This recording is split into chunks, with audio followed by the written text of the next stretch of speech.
148 ollos vixilan a case totalidade do Monte Galego. Son cámaras que forman parte do dispositivo de loita contra os incendios forestais. Son realmente muy valiosas a la hora de hacer el seguimiento de todo lo que es el operativo de incendios, porque nos da en tiempo real la imagen y evolución del incendio.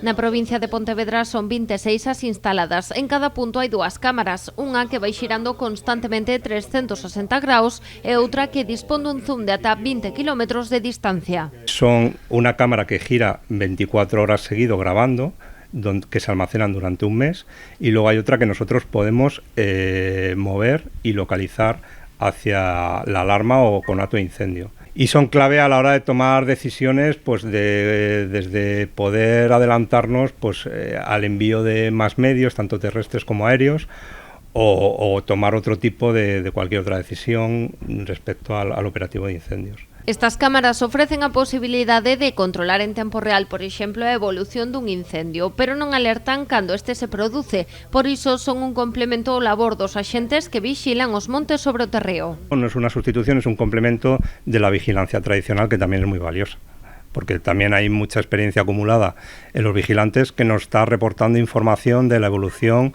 y de la peligrosidad del incendio.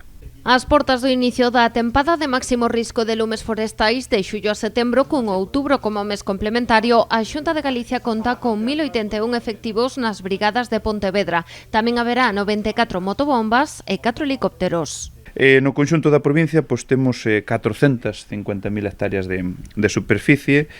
Na última década contabilizáronse 5.039 lumes forestais, dos cales provocou que ardesen 37.000 hectáreas, o que supón un 8,42% do total da superficie, e o 14% se o contabilizamos no que é só na superficie forestal. Toda a provincia de Pontevedra está considerada como zona de alto risco, coa excepción dos concellos de Cuntis, Moraña, Ribadumia e Campo Lameiro.